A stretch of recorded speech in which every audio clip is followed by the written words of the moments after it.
2026년 2월 첫 번째 거룩한 주일 예배를 주님 일러주신 기도를 함께 드리심으로 예배를 시작합니다. 너희는 이렇게 기도하라. 하늘에 계신 우리 아버지여, 이름이 거룩히 여김을 받으시오며 나라의 마옵시며 뜻이 하늘에서 이룬 것 같이 땅에서도 이루어지리이다. 오늘날 우리에게 일용할 양식을 주옵시고 우리가 우리에게 죄지은 자를 사하여 준 것 같이 우리의 죄를 사하여 주옵시고 우리를 시험에 들게 하지 마옵시며 다만 악에서 구하옵소서. 대개 나라와 권세와 영광이 아버지께 영원히 있사옵나이다. 아멘. 주보에 있는 찬양으로 주님 앞에 나갑니다. 그날이 도적같이 이룰 줄 너희는 모르느냐. 우리 구배로 나가겠습니다.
교도문 35번 시편 84편 말씀을 한 절씩 교독합니다. 만군의 여호와여, 주의 장막이 어찌 그리 사랑스러운지요. 내 영혼이 여호와의 궁정을 사모하여 세우리이다. 내 마음과 육체가 살아계시는 하나님께 부르짖나이다. 나의 왕 나의 하나님 만군의 여호와여, 주의 제단에서 참새도 제 집을 얻고 제비도 새끼들 보금자리를 얻었나이다. 주의 집에 사는 자들은 복이 있나니 그들이 항상 주를 찬송하니이다. 주께 힘을 얻고 그 마음에 시온에 데려가 있는 자는 복이 있나이다. 그들이 눈의 골짜기로 지나갈 때 그곳에 많은 샘이 있을 것이며 이른 배가 복을 채워 주나이다. 주의 궁창에서 한날이 다른 곳에서 한날보다 나은지 악인의 장막에 사는 것보다 내 하나님의 성전 문지기로 있는 것이 좋사오니.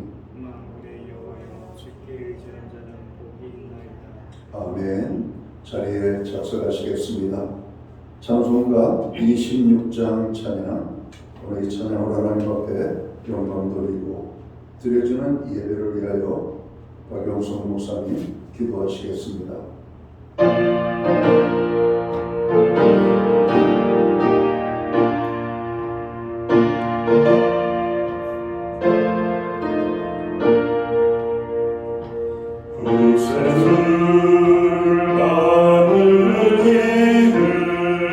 찬송하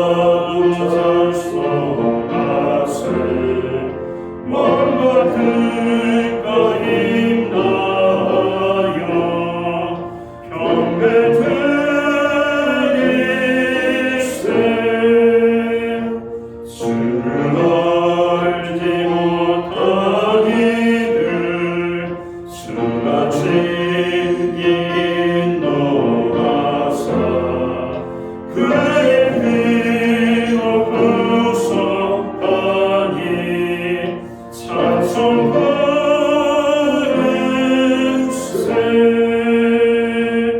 약한 사람 도를 받아 시험 중에 참게 되니 모든 죄를 이긴 님을 믿을 뿐이라.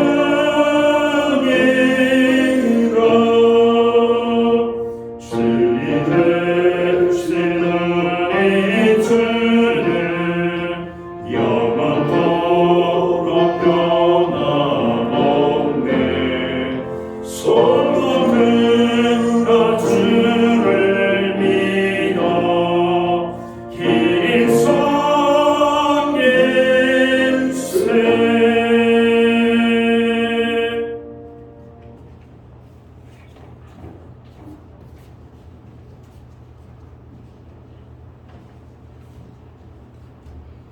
다 함께 기도드리겠습니다. 할렐루야. 우리에게 구원을 주시고 인자하심과 진실하심을 영원히 베푸시는 크신 하나님을 찬양합니다. 오늘 저희가 구별되어 하나님을 높이며 경배하기 위해 예배 자리에 나왔으니 하나님 아버지, 저희의 예배를 받아주옵시고 이 예배를 통해 저희 심령에 성령님 역사하옵소서. 그래서 저희의 속사람이 강건하게 하여 주옵시고 믿음을 더하게 하시어 그리스도의 사랑의 깊이와 넓이를 알고 깨닫는 은혜에 충만한 예배되게 하옵소서. 주님, 저희는 이스라엘 백성처럼 수많은 하나님의 능력과 은혜를 경험하였지만 문제와 유혹 앞에 하나님을 의지하지 못하고 두려워하고 넘어지는 믿음 없는 이스라엘 백성과 같음을 고백합니다. 구하는 것은 올 한 해 저희의 믿음이 여호수아와 갈렙처럼 믿음의 눈을 들어 모든 역경과 유혹 속에서도 하나님께서 우리와 함께 하심을 믿고 의탁하여 승리하게 하옵소서.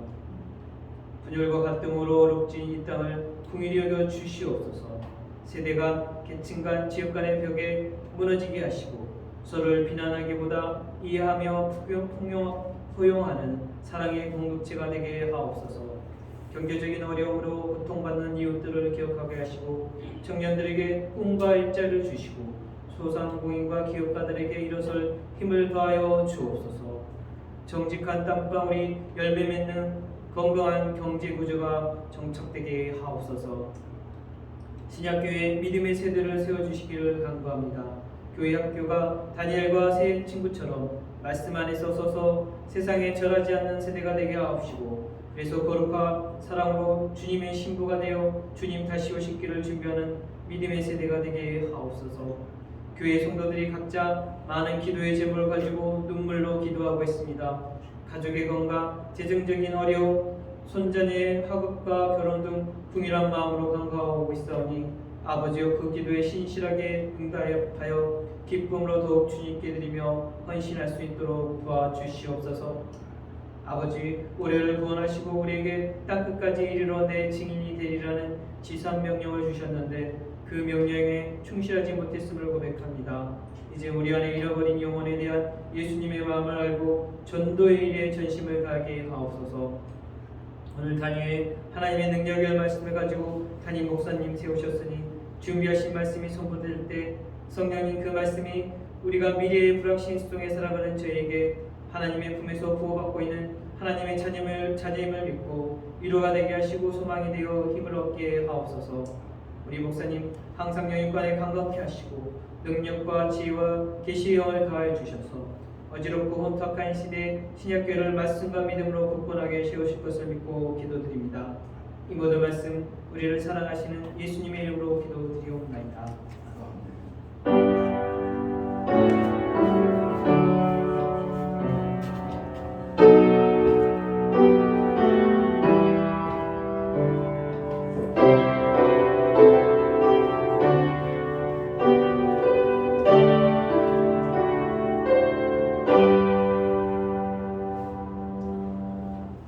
첫째 주 거룩한 주일에 교회와 성도들에게 주시는 하나님의 말씀입니다.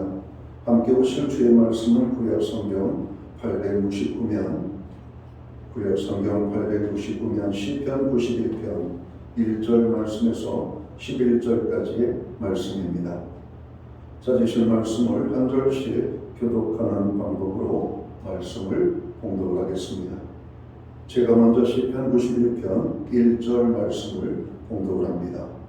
지존자의 은밀한 곳에 거주하며 전능자의 그늘 아래에 사는 자여,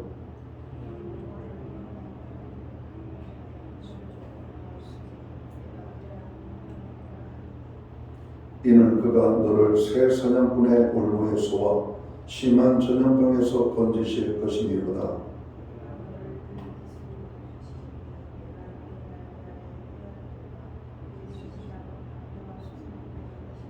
너는 밤에 찾아오는 공포와 낮에 날아드는 화살과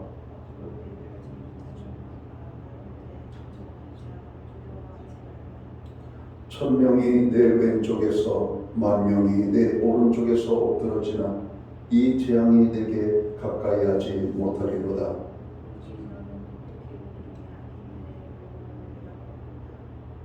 내가 말하기를 여호와는 나의 피난 젖이라 하고 지존자를 나의 거처로 삼았으므로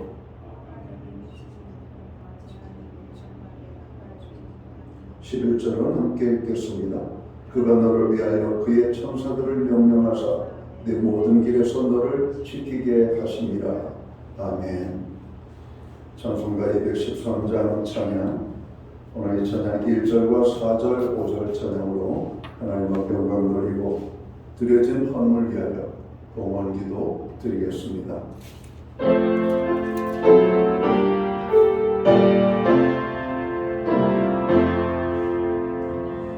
나의 생명 드리니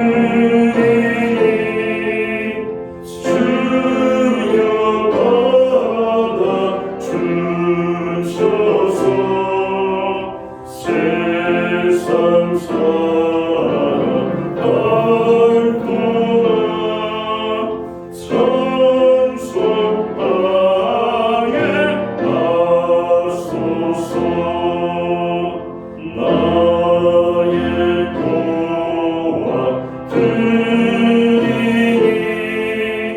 주여 받아 주셔서 하늘나라 위하여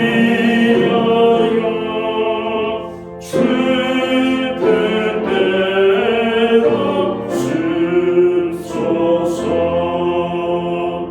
나의 시간 드리니 주여 받아 주셔서 평생 도록 주위에 봉사하게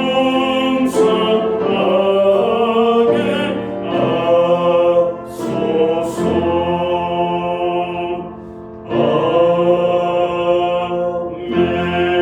아멘.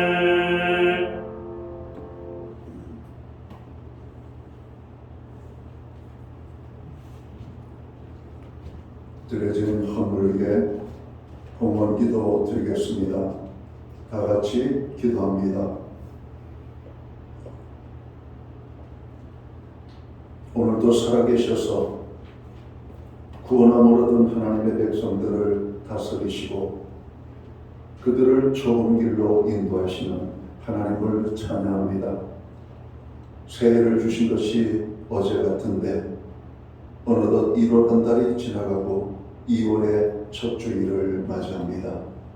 주의 백성들을 불러 모으사 성전에 모이게 하시고 오늘 이 백성들로 하여금 하나님을 찬양케 함으로 하나님 앞에 나아가게 하심을 감사합니다. 우리가 드리는 이 찬양과 예배와 정으로 하나님 앞에 드리는 이 모든 우리의 삶을 통하여 하나님 홀로 큰 영광을 받아 주시옵소서. 예배의 축복이 우리에게 임하고 예배의 기쁨이 또한 우리에게 임함으로 하나님의 기쁨이, 하나님의 영광이 더 크게 나타날 수 있도록 인도하여 주옵소서. 예배하는 하나님의 사람들 한 사람 한 사람을 기억하시고 저들의 모든 죄악들을 용서해 주시며 평강을 주시고 필요를 채워주시되 능력으로 함께하여 주옵소서. 지난 한 주간을 돌아봅니다. 또 지난 한 달을 돌아봅니다. 새해를 주신 하나님의 뜻을 다시 한번 우리의 가슴에 새기고 하나님 앞에 나아갑니다. 또한 정성된 헌물로 아버지 앞에 드리오니 이 예물을 또한 받으시옵소서. 11조의 예물, 각종 제목의 감사의 예물, 목적성 헌물과 주일헌금으로 주님 앞에 나아갑니다. 드려진 모든 손길들을 주님 기억하시옵소서. 저들을 받으시옵고 저들을 축복하여 주옵소서. 하늘복과 땅의 복으로 넘치게 하여 주옵소서. 영육간의 강건함을 주시옵고 부르짖는 모든 기도에 응답을 주시며 손으로 가는 일과 발로 밟는 그 모든 지경에 선한 열매가 아름답게 아버지 하나님 풍족하게 맺힐 수 있도록 인도하여 주옵소서. 가정에는 화목을 주시고 우리의 일터와 생업과 기업의 현장에는 하나님 함께 하심으로 복 주심으로 아버지 하나님 풍요로운 열매를 거둘 수 있는 아버지 우리의 삶의 현장이 되기를 원합니다. 선물로 주신 우리의 자녀들을 통하여 하나님 영광 받으시옵고 주께서 함께 하시는 은혜로 말미암아 간증이 되게 하여 주옵소서. 우리로 하여금 중보기도에 참여할 수 있도록 불러주심을 감사합니다. 오늘도 교회의 중보기도에 하나님 귀를 기울여 주시고 부르짖는 그 모든 기도에 응답의 축복으로 역사하여 주옵소서. 세계와 열방을 위하여 나라와 민족을 위하여 교회와 성도들을 위하여 또 고통 중에 있는 형제자매 지체들을 위하여 그리고 우리의 가정과 자녀들을 위하여 기도케 하여 주시니 감사합니다.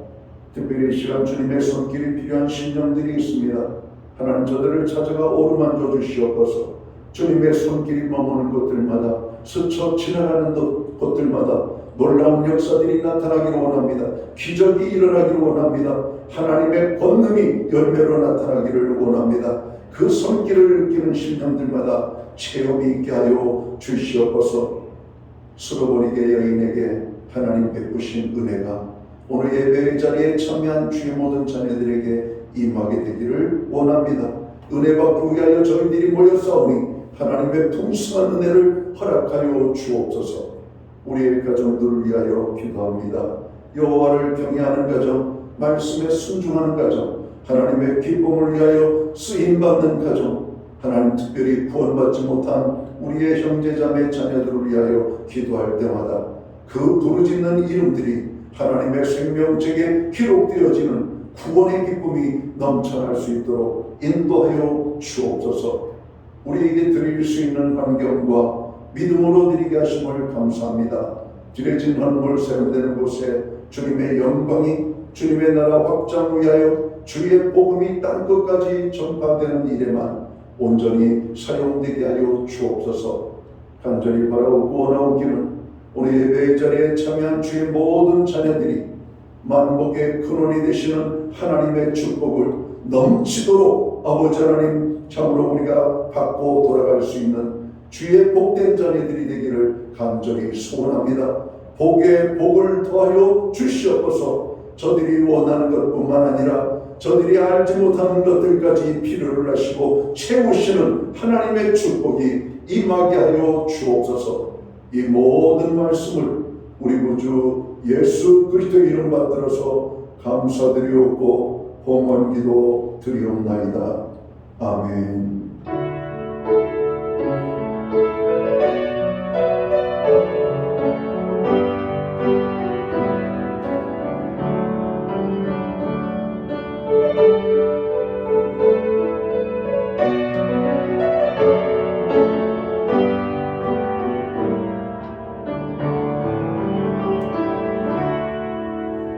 지난 시간 교회를 대신해서 주일 예배에 참여하신 모든 교우들과 가정에서 예배를 드리는 모든 믿음의 본속들에게 주님의 사랑과 평안으로 문안의 인사를 드립니다.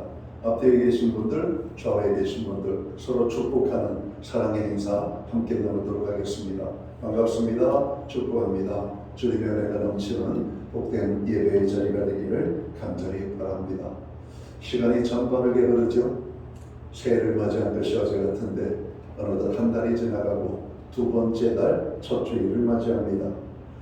계획한 모든 일들이 작심삼일로 끝나지 아니하고 잘 이루어서 연말에 정말 우리의 삶의 변화와 또 하나님께 감사의 기도가 더 풍성해지기를 간절히 바랍니다.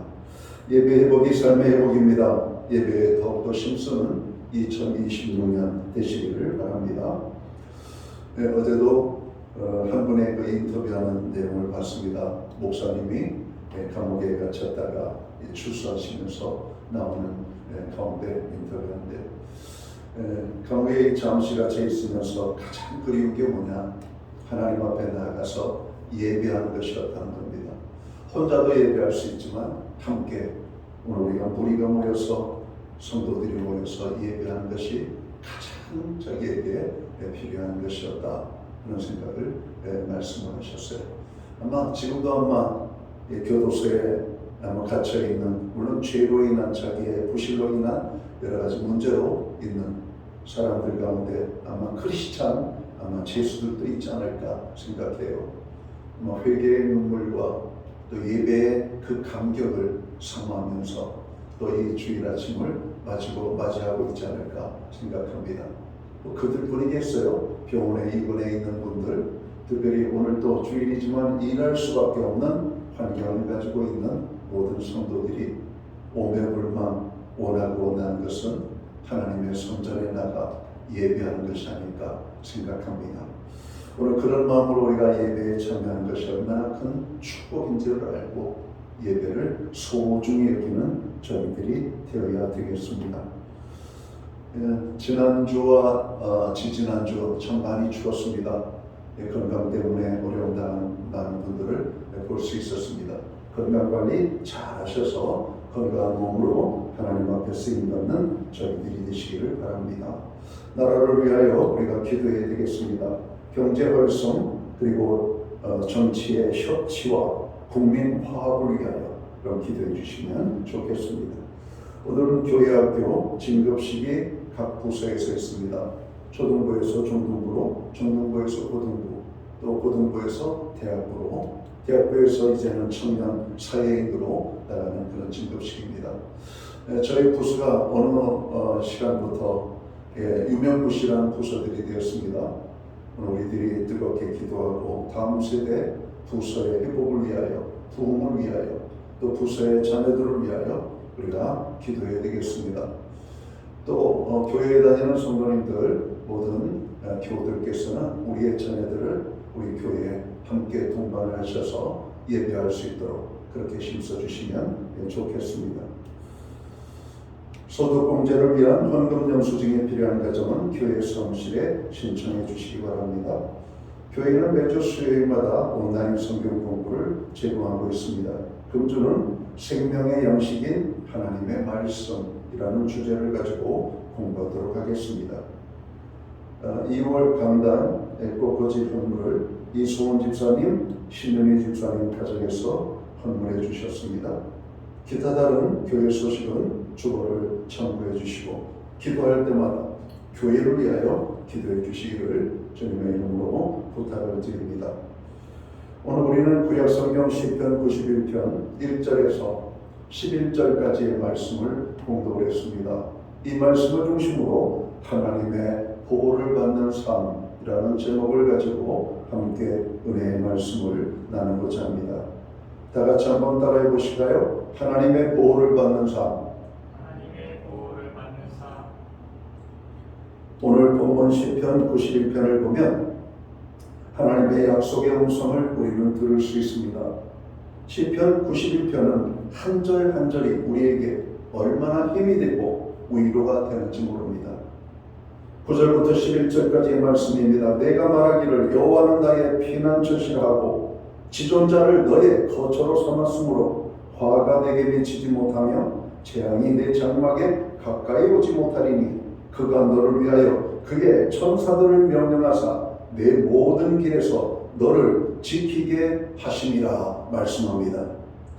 시편 91편은 하나님께서 당신의 백성들을 지켜주신다고 하는 내용이 핵심 주제입니다. 그러면 성경에서 말하는 지켜주신다는 말은 무엇을 지켜주신다는 것일까? 성도 여러분, 여러분의 삶 속에서 진정 무엇을 지키고 싶으십니까? 우리들의 생명, 건강, 사업, 재물, 그리고 자녀, 이런 것들 아닐까요? 그런데 하나님께서 우리들을 지켜주시고자 하시는 것은 그런 것뿐만 아니라 더 중요한 것이 있음을 오늘 성경은 말씀하고 있습니다. 시편 121편 5절에서 8절을 보면 여호와는 너를 지키시는 이시라. 여호와께서 내 오른쪽에서 내 그늘이 되시나니 낮에 해가 너를 상하지 아니하며 밤에 달도 너를 해치지 아니하리로다 말씀합니다. 여호와께서 너를 지켜 모든 환난을 면하게 하시며 또 내 영혼을 지키시리로다. 여호와께서 너의 출입을 지금부터 영원까지 지키시리로다. 이렇게 말씀합니다. 우리들은 생명, 우리들의 건강, 사업, 자녀, 재물 등 이런 것들을 귀하게 여깁니다. 그리고 하나님께서 이런 것들을 지켜주시기를 우리는 간절히 원하고 있습니다. 하지만 하나님께서는 그런 것들도 지켜주시지만 더 중요하고도 특별한 것이 있음을 말씀하고 있고 그것을 지켜주시겠다고 말씀합니다. 그것은 우리의 영혼이라고 말씀합니다. 세상 사람들은 재물은 귀한 것으로 여기고 세상의 많은 것들은 귀한 것으로 그들이 생각하지만 우리의 영혼이 정말 귀하고 귀한 것을 알지 못하고 살아가는 사람들이 너무나 많은 것 같습니다. 마태복음에서도 주님은 우리의 육신을 멸하는 자들을 두려워하지 말고 우리의 육신은 물론이와 영혼까지도 멸하시는 하나님을 두려워하라고 말씀하고 있습니다. 세상의 것을 잃으면 우리는 슬퍼하고 아파하고 힘들어합니다. 그러나 내 영혼이 고통당하는 것을 인하여서는 사람들이 깨닫지 못하고 있는 그 모습을 보면서 안타까운 것이죠. 시편 기자는 오늘 1, 2절을 보면은 하나님의 호칭에 대해서 네 가지로 사용을 하고 있습니다. 오늘 1, 2절을 한번 읽어볼까요? 시편 91편 같이 읽겠습니다. 시작.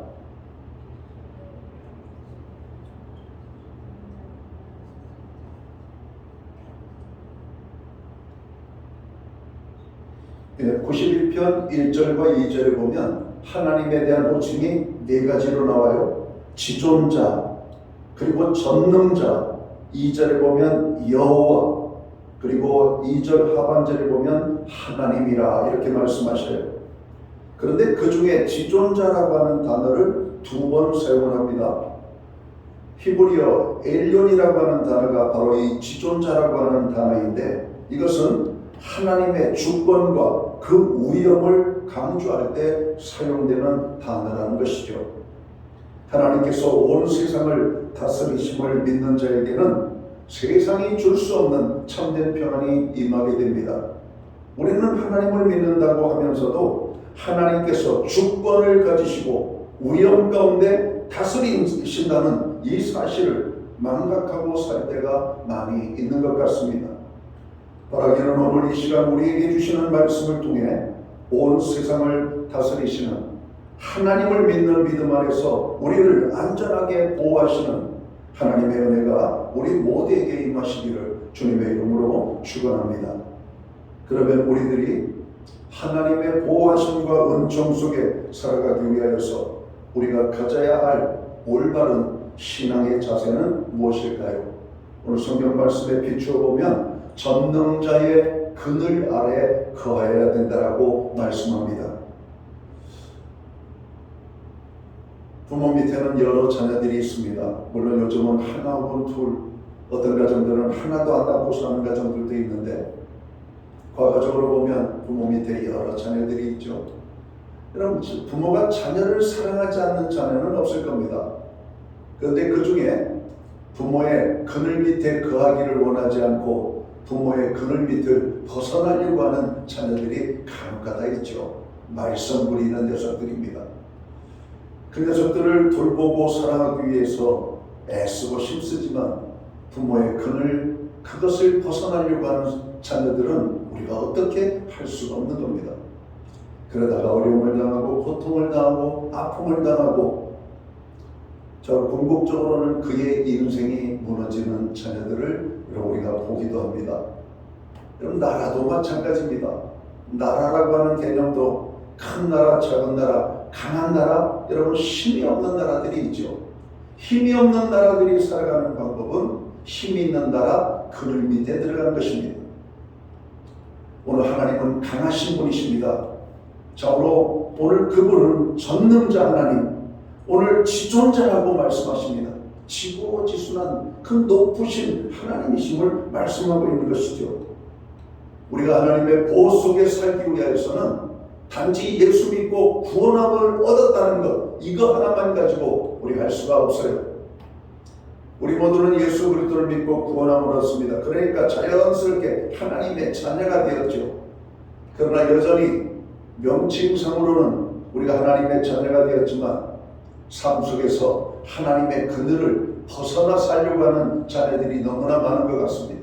예배 없이 살아가는 사람, 하나님의 말씀과 무관하게 살아가는 사람들, 기도 없는 자녀들, 하나님이 도우시고 싶어도 여러분 그들을 도울 수가 없죠.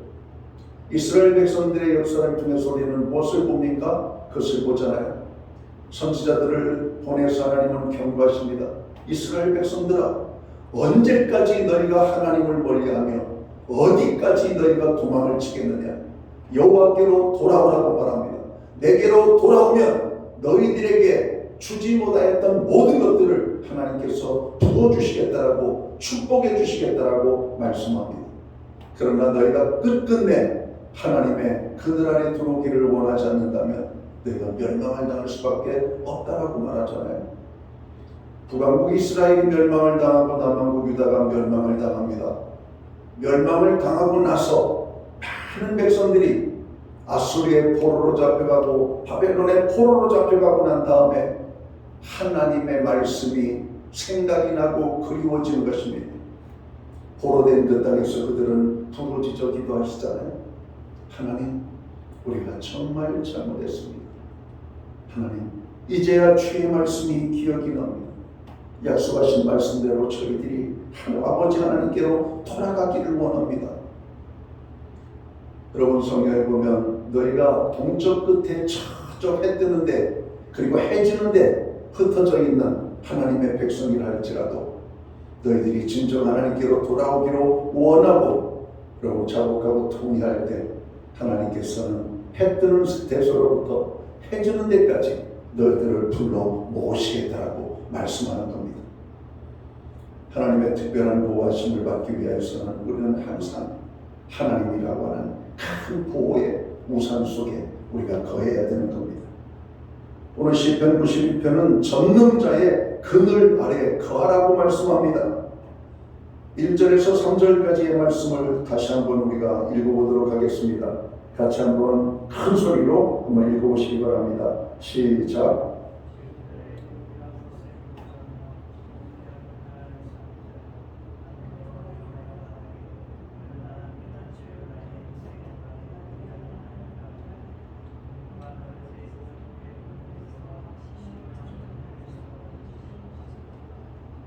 아멘. 오늘 우리가 1절에서 3절까지 읽은 말씀처럼 하나님은 우리에게 그렇게 보호하신다라고 말씀하고 있습니다. 시편 기자는 1절에서 지존자의 은밀한 곳에 거주하며 전능자의 그늘 아래에 사는 자라고 말씀하고 있죠. 지금 내가 어디에 살든지 간에 지존자의 은밀한 곳을 거주지로 삼고 있는 자인지 우리가 돌아볼 필요가 있습니다. 전능하신 자의 그늘 아래를 자신의 거주지로 삼는 사람을 하나님께서는 보호하신다 이렇게 말씀합니다. 나라에는 법이 있죠. 법의 테두리 안에 사는 사람들은 법의 보호를 받습니다. 그러나 치유의 법권지대가 있습니다. 바로 그 지역은 법의 보호를 받을 수가 없는 것이죠. 가정이라고 하는 울타리, 우리는 사회 공동체라고 하는 울타리, 교회라고 하는 울타리 안에 있을 때 우리는 돌봄을 받게 되고 보호를 받게 되는 것입니다. 바울 사도가 여러 교회들에게 보낸 서신들을 살펴보면 아주 빈번하게 등장하는 말이 있습니다. 그것은 바로 주 안에서라고 하는 말입니다. 왜냐하면 바울 사도는 언제나 주님 안에서 살았기 때문입니다. 바울 사도는 그의 현주소가 항상 주님 안이었습니다. 비록 감옥에 있을 때도 그는 주님 안에 있었다라고 말합니다. 폭풍우를 만난 고난의 현장 속에서도 그는 주님과 함께 주 안에 있었다라고 말씀합니다. 매를 맞으면서도 역시 그는 주님 안에 자신이 있었음을 고백합니다. 시편 기자는 지존자의 은밀한 곳에 전능자의 그늘 아래에 거하라고 말씀합니다. 오늘 내 주변의 상황이 문제가 아닙니다.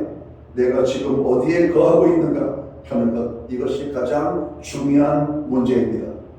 여러분은 지금 주님 안에 여러분의 삶의 모든 것을 여러분 내려놓고 거하고 있습니까? 그렇다면 지존자의 그늘 아래 거하시는 것입니다. 어떤 어려움 속에 있다 할지라도 그 어려움의 문제를 보고 걱정, 근심, 두려워하지 마십시오. 하나님의 보호 아래 있는 사람들은 하나님이 지켜주신다라고 오늘 말씀하고 있는 겁니다. 다니엘 왕의 명령을 어기고 사자굴에 갇혔습니다. 굶주린 사자가 다니엘을 잡아먹으려고 으르렁거리고 있었지만 그 감옥 안의 상황은 성경에 자세히 묘사되지는 않았지만 이렇게 말합니다. 순한 양과 같은 사자처럼 있었다라고 말합니다. 사자굴에 있었던 다니엘, 여러분 그 상황은 절대적인 절박함입니다. 그런데 그 안에서 다니엘은 주님 안에 거하였다라고 말씀합니다. 무서운 사자의 입을 하나님이 막으셨습니다. 동굴 안에서도 다니엘에게는 하나님이 보호하셨음을 여러분 다니엘은 고백합니다. 다니엘이 그 다음 날이 되었습니다. 왕이 다니엘을 찾아 한 걸음에 달려옵니다. 하나님의 사람 다니엘아, 평안하냐? 예 왕이여, 왕은 만세수를 하옵소서. 왕의 은택으로 제가 멀쩡합니다. 다니엘을 시기하고 모함하여 죽이려고 했던 자들을 왕이 끌어다가 사자굴에 던져놓고 그들은 사자의 발톱에 찢기고 날카로운 이빨에 찝혀 죽었다라고 말합니다. 다니엘은 더 높이 여러분 들림을 받았습니다. 영광을 받았습니다. 왕이 더 큰 책임을 그에게 부여했음을 다니엘서는 말씀하고 있습니다. 지존자의 은밀한 곳에 거하는 자는 하나님께서 이렇게 보호하시는 것입니다. 우리들이 항상 지존자의 은밀한 곳에 전능자의 그늘 아래에 거하기를 힘쓰는 삶을 살아야 할 것입니다. 그 어떤 상황 속에서도 늘 언제나 지존자의 은밀한 곳에 전능하신 자의 그늘 아래에 거하는 자가 되어 우리 주님이 주시는 참된 평안과 보호하심을 누리는 저와 모든 성도들이 되시기를 주님의 이름으로 축원합니다. 또한 우리들이 하나님의 보호하심과 은총 속에 살기 위하여 어떻게 해야 된다고 말씀합니까? 하나님을 사랑하며 살아야 된다고 말씀합니다. 아마 이 땅에서 우리가 견디지 못할 고통 중에 하나가 사랑하지 않는 사람과 한 공간 안에 있는 것이 아닐까 생각합니다. 부부라고 하는 공동체도 그렇죠. 사랑하지 않고 부부가 어떻게 한 공간 속에 살 수가 있겠습니까? 지옥보다 못한 고통이 아마 올 겁니다. 직장 안에서도 마찬가지입니다. 동료들끼리 서로 사랑하지 않고 신뢰하지 않고 어떻게 그 공간 속에 거할 수가 있겠습니까? 그 공간이 고통일 것입니다. 교회 안에도 마찬가지입니다. 성도들끼리 서로 사랑하지 아니하면 교회가 아니라 세상이 아니겠습니까? 에베소서는 우리에게 말합니다. 너희가 주 안에서 피차 사랑하라고 말씀합니다. 내가 너희를 사랑한 것처럼. 그래서 에베소의 말씀 5장에 보면 신랑과 신부의 이야기를 하면서 주님은 교회와 주님의 이야기를 하잖아요. 주께서 교회를 사랑하신 것처럼 남편들아 아내들을 사랑하라. 또 교회가 주님께 복종하는 것처럼 아내들아 남편들에게 복종하라 말씀합니다. 교회 구원함을 얻은 모든 성도들은 사랑해야만 해요. 사랑의 공동체를 하나님이 보호하십니다. 지키십니다. 서로 물고 뜯으면 하나님이 누구를 사랑하고 누구를 미워하겠어요? 저 사람이 문제야. 저 사람 때문에 안 돼. 그게 아니라 그렇게 말하는 우리들 자신도 하나님 앞에 책망받을 요소가 넘치고 있음을 깨달아야 됩니다. 나부터 겸손히 낮아져서 나보다 남을 낮게 여기고 그 사람을 존중하고 그 사람을 사랑하는 이런 분위기를 교회가 만들어야 될 것이죠.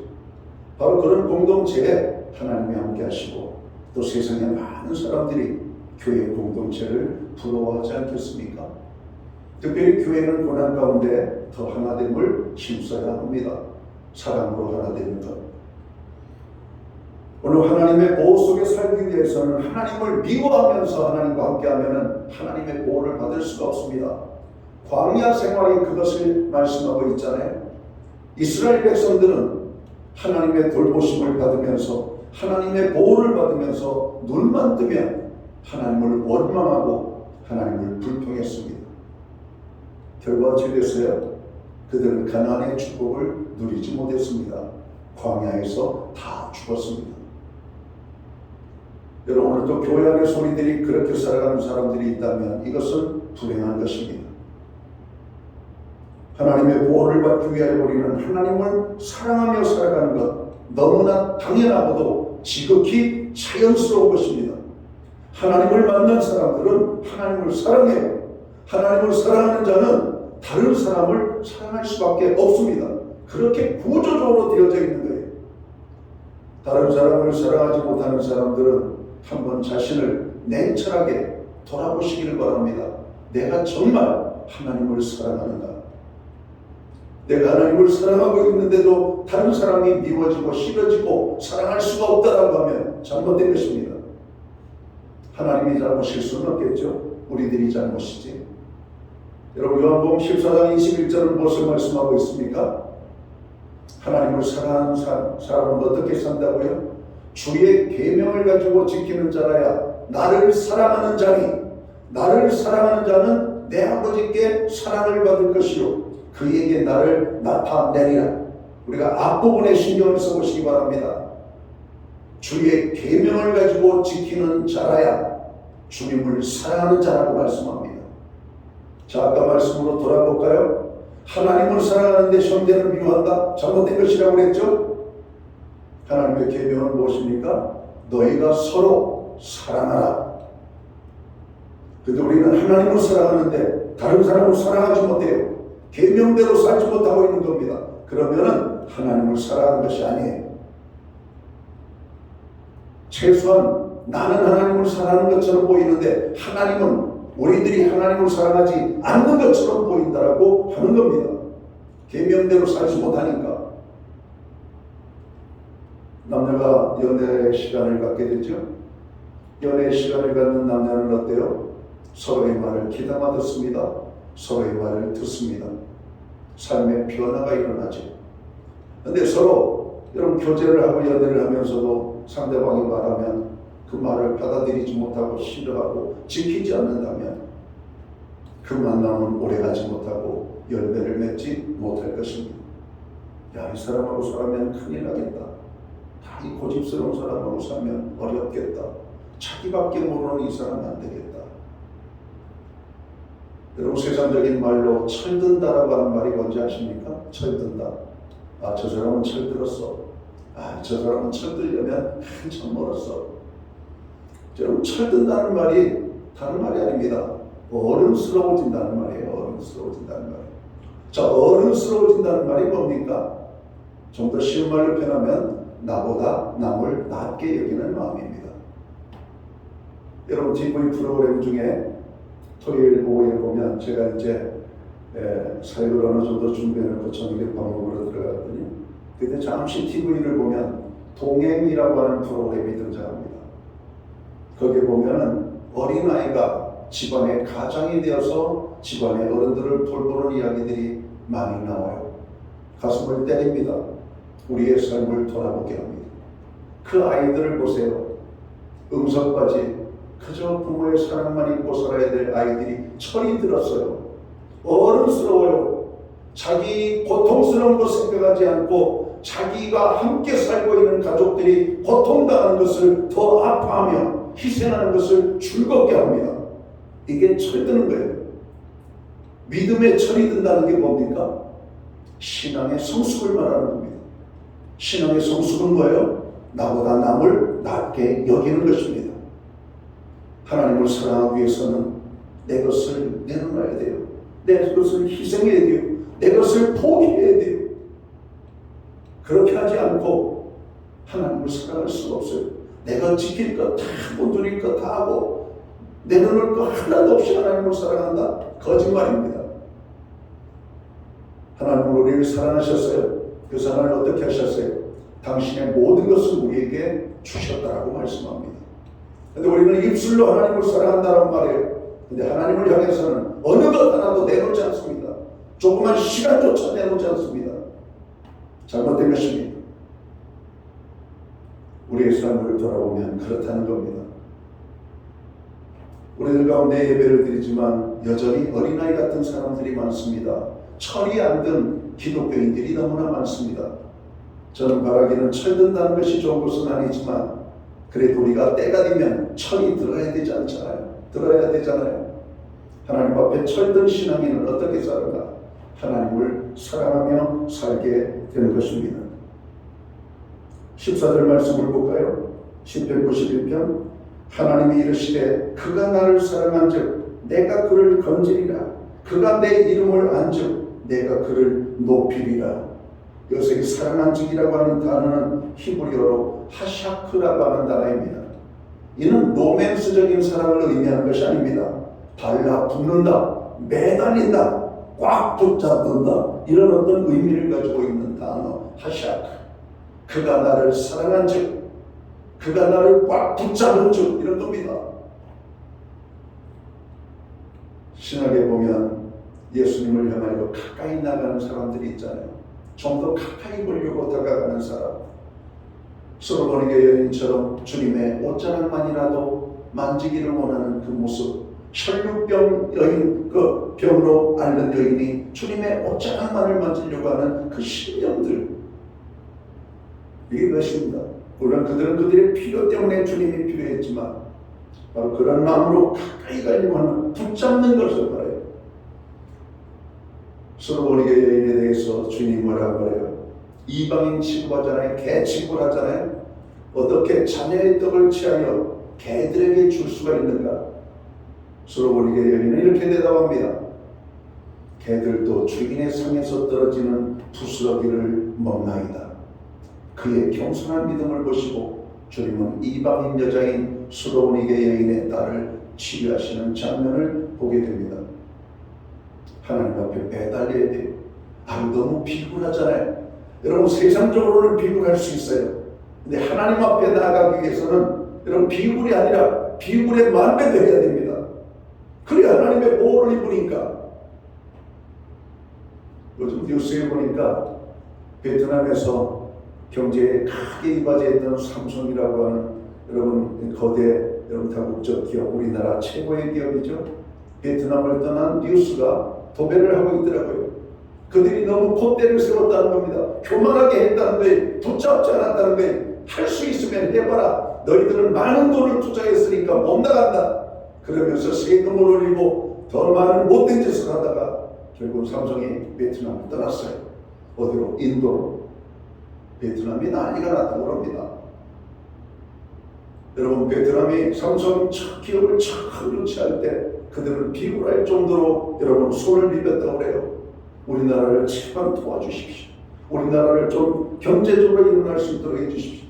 그러다가 약속을 깨쳐버린 겁니다. 여러분 하나님의 보호 속에 우리가 살기 위해서는 그분을 사랑해야 돼요. 여러분 서로 상생관계가 되는 그런 공동체를 여러분 이루기 위해서도 서로 사랑하고 신뢰해야 되잖아요.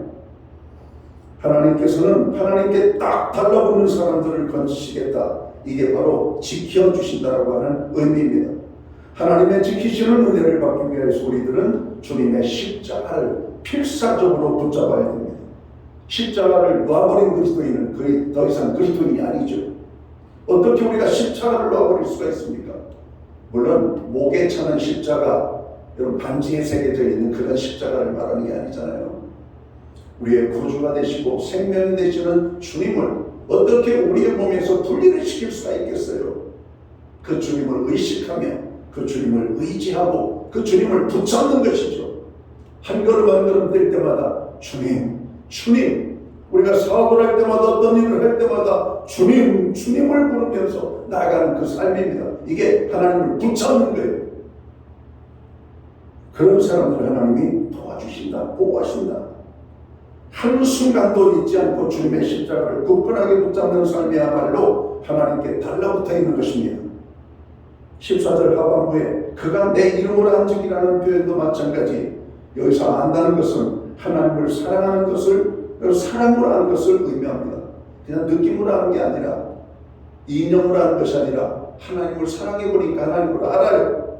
바로 그런 의미, 바로 이 안다라고 하는 말이 히브리 원어로 야다라고 하는 단어를 씁니다.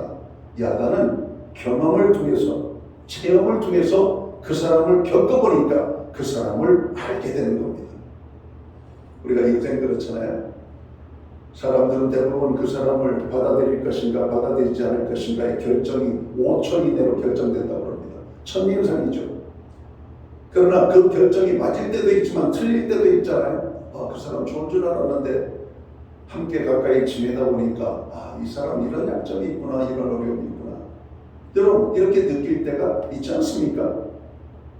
오늘 하나님을 안다, 야다라고 하는 말, 사랑으로 아는 것을 의미하는데 이 사람 정말 나를 사랑하는구나 이런 겁니다.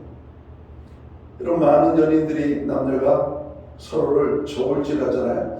이 사람이 정말 나를 사랑하나? 저 사람이 정말 나를 사랑하나? 여러분 정말 나를 사랑한다고 하는 마음을 하면 그 사람에게 마음이 갑니다. 근데 이 사람이 겉으로는 사랑하는 것 같은데 그 사랑이 전혀 이게 믿음지가 않아요. 그러면 더 발전된 단계로 나아가기가 어렵죠. 하나님 우리를 보면서 너도 정말 나를 사랑하는구나. 하나님을 사랑하는구나. 여러분 이스라엘 백성들이 하나님을 사랑하는구나. 내가 다윗을 보니까 다윗이 정말 하나님을 사랑하는구나. 사울을 보니까 겉으로는 하나님을 사랑하는 것처럼 보이는데 삶을 보니까 아니, 붙잡는다라고 하는 말이 이런 것입니다. 하나님을 붙잡는다. 강하게. 우리가 인생을 살아보면 알잖아요. 저 사람이 나를 좋아하는지, 저 사람이 나를 싫어하는지 알잖아요. 여러분 좋아하지 않는 사람에게 가까이 가기 어렵습니다. 좋아하는 사람 가까이 갈 수밖에 없죠. 하나님을 사랑하시기 바랍니다. 하나님을 가까이 하시기 바랍니다. 야곱이 하나님을 자기 하나님으로 삼고 그 하나님을 자기로 가까이 하는 것이 복이라고 말씀하고 있잖아요. 우리가 사람에게는 그럴 수 있어요. 멀리 할 수도 있고 감정이 있는 동물이기 때문에. 그러나 하나님께 대해서는 제발 가까이 하고 사랑할 수 있게 되기를 주님의 이름으로 축원합니다. 자, 마지막으로 우리들이 하나님의 보호하심과 은총 속에 살기 위하여 어떻게 해야 됩니까? 하나님께 기도하는 삶을 살아야 된다. 이렇게 말씀합니다. 구약 성경의 에스겔에서는 그럼에도 불구하고 너희는 내게 기도하여야 하는지라 말씀합니다. 우리가 필요한 거 다 아셔요. 하나님 아시지요? 채워주세요. 가만히 있어야 될 게 아니라 구하라고 말씀합니다. 그래야 할 때 하나님이 함께 하신다, 보호하신다 이렇게 말씀하셔요. 하나님의 은총을 입고 사는 자, 그 은혜 속에서 살아가는 자가 하나님께 항상 기도하는 삶을 사는 것은 지극히 정상적이고 지극히 자연스러운 것입니다. 15절 말씀을 볼까요? 그가 내게 간구하리니 내가 그에게 응답하리라. 그들이 환난 당할 때 내가 그와 함께하여 그를 건지고 영화롭게 하리라. 여기에서 간구한다라고 하는 히브리 단어는 이크라이나라고 하는 단어를 사용합니다.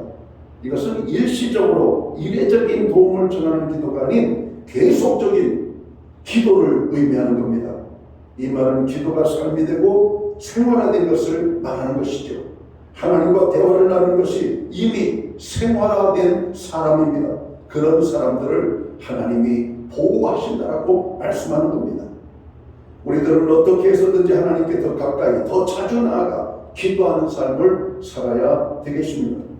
실제적으로 교회 역사 가운데 하나님이 함께 있던 사람들의 공통점은 기도하는 기도의 사람들이었다는 사실이에요. 우리 예수님도 항상 기도했던 분이시고 바울 사도도 항상 기도에 끼어있던 분이었음을 우리가 알게 됩니다.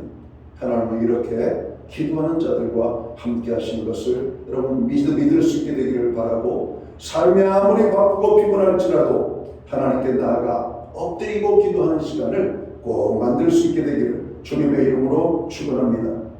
오늘 이 시간 우리에게는 하나님이 나와 함께 하신다는 사실을 믿는 바로 이 믿음이 필요합니다. 하나님이 나와 함께 하신다는 사실을 믿고 살아가는 사람들은 그 얼굴이 달라요. 그 마음이 달라요. 그 삶이 달라질 수밖에 없습니다. 이것이 믿음이 있는 자와 믿음이 없는 자의 차이고, 이것이 기도가 있는 사람과 기도가 없는 사람의 차이라고 말씀을 드릴 수가 있을 겁니다. 하나님께서 우리가 마음문을 열고 그를 맞이하면 우리 안에 들어와 영원히 함께 하시겠다라고 말씀합니다. 요한계시록 3장 20절에 보면 볼지어다 내가 문 밖에 서서 두드리노니 누구든지 내 음성을 듣고 문을 열면 내가 그에게로 들어가 그로 더불어 먹고 그는 나로 더불어 먹으리라. 주님이 약속하시는 말씀이에요. 우리가 사는 이 세상은 정말로 무섭고 험한 세상입니다. 하나님의 보호하심이 없이는 1분 1초도 살기 어려운 때입니다. 하나님의 보호하심을 받는 삶을 살기 위하여 우리들은 전능자의 그늘 아래에 살아야 되겠습니다. 하나님을 사랑하며 살아야 되겠습니다. 항상 하나님 앞에 기도하며 나가야 되겠습니다. 2026년 이 한 해가 그렇게 사는 가운데 하나님의 보호하심이 여러분 우리 모두와 함께 하시기를 주님의 이름으로 축원합니다. 기도합니다. 하나님 아버지 고맙습니다. 이 땅을 살아가는 저희들 다른 것들이 아니라 하나님의 보호하심이 필요합니다. 하나님이 우리와 함께 해주심이 필요합니다. 아버지 하나님, 지존자의 그늘 아래 거하고 하나님을 사랑하고 하나님께 늘 깨어 기도하는 저희들 되게 하여 주옵소서. 예수님께 하신 이름으로 기도하옵나이다. 아멘. 자리에서 다 함께 일어나셔서 찬송가 401장 찬양 1절 찬양 드리고 축도함으로 오늘 예배를 마칩니다.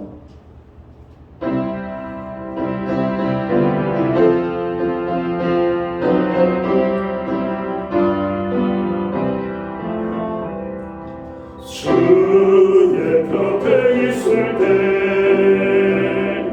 마음이 든든하오니 주여 내가 살고만 인도하여 주소서. 주여 나를 인도하소서. 아는 세상 살고만 주여 인도하소서.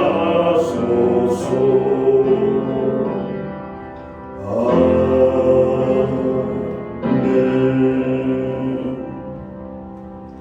기도드리겠습니다. 이제는 교회의 머리가 되시는 우리 구주 예수 그리스도의 크신 은혜와 하나님 아버지의 무한하신 사랑하심과 성령님의 감화 감동 교통하시며 늘 역사해 주시는 귀한 아버지의 역사가 오늘 예배로 영광을 돌리고 돌아가는 모든 사랑하는 성도들 머리 위에 저들의 가정 위에 이 땅에 세우신 교회들 가운데 이제로부터 영원토록 함께하여 주시옵기를 예수님의 이름으로 간절히 축원하옵나이다. 아멘.